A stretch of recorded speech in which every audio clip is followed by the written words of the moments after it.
This is the Module 3 Water Systems Overview lecture. In this module, we'll talk about everything from water consumption to water conservation, coastal health, ocean health, urban stormwater issues, etc.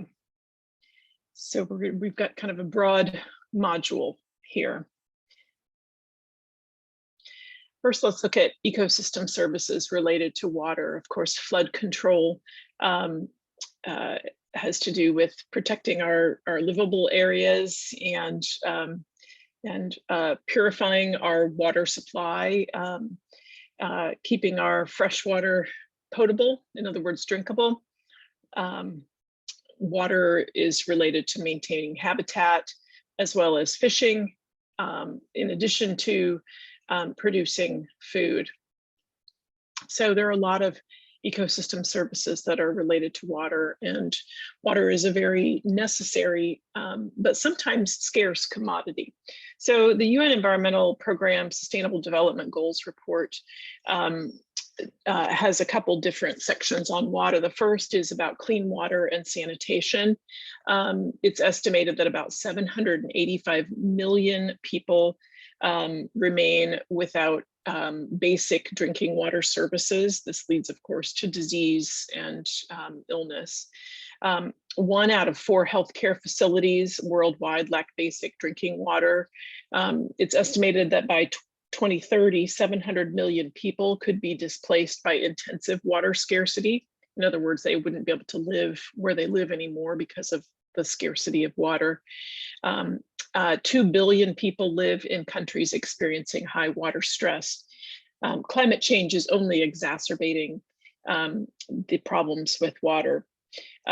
Additionally, it leads to problems with sanitation. 2 out of 5 people worldwide do not have a basic hand washing facility with soap and water at home. And some people still practice open defecation, which can lead to pollution and disease.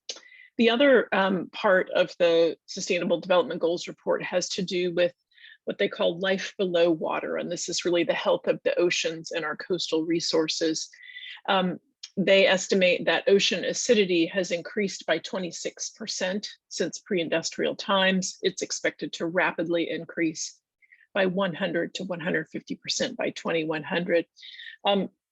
The problem with ocean acidity is it impacts the ability of the ocean to absorb CO2, and it endangers marine life. The proportion of fish stocks at biologically sustainable levels declined from 90% in 1974 to 67% in 2015.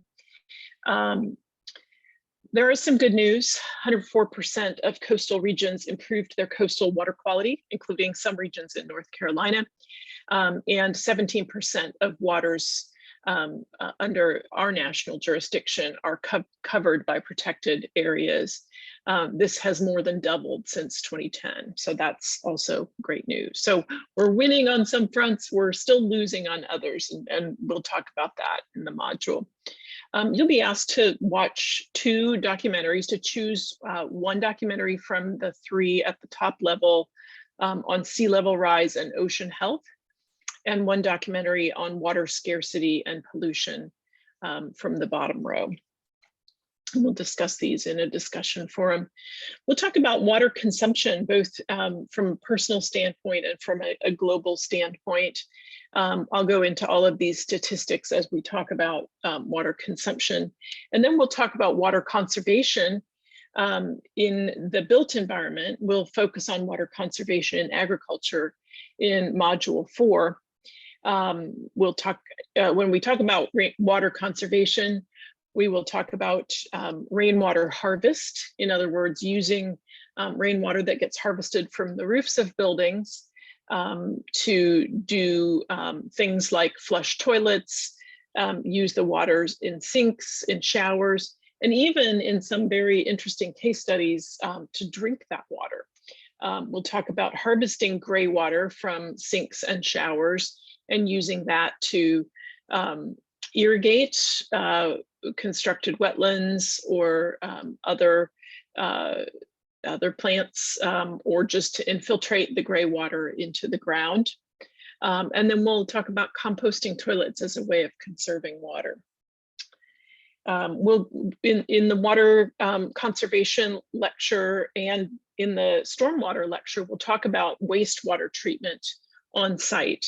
And this is a diagram of a living machine, which is at the Omega Center for Sustainable Living in Rhinebeck, New York, that uses a combination of an interior biological wastewater treatment facility, which is a series of pools that the water moves through to become clean. And then it also utilizes some exterior constructed wetlands to clean the water.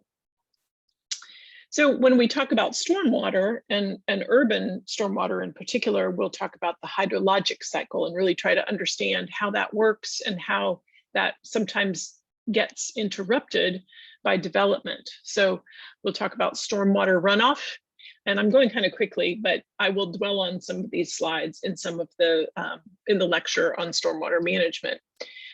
We'll look at the factors that contribute to stormwater runoff in both a natural setting and in a developed setting. And as you can just see from these numbers, the intensity of runoff increases tremendously in urban settings where you have lots of surfaces that don't allow water to infiltrate into the ground.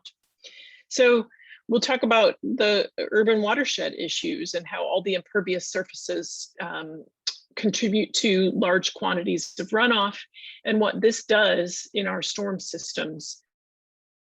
Start to explore solutions that move away from some of the really harmful impacts of putting a lot of the stormwater into our storm system. So we will compare gray infrastructure, which is kind of typical catch basins, pipes, culverts, channels, etc., with what's called green infrastructure. And this is where natural hydrologic processes are mimicked by these green infrastructure structures. We'll define several different types of green infrastructure structures, one of which is a bioretention basin.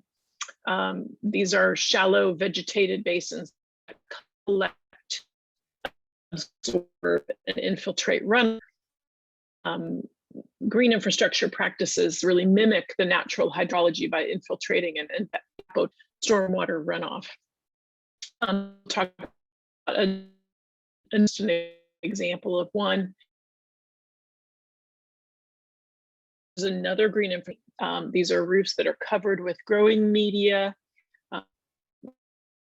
also called soil, but it's a highly engineered soil, and vegetation.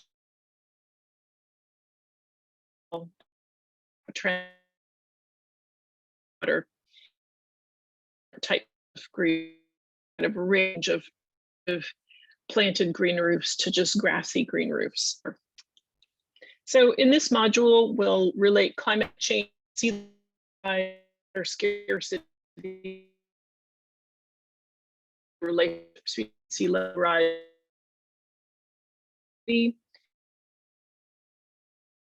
and storm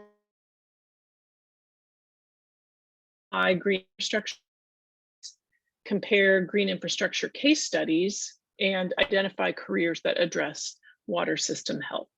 Thank you.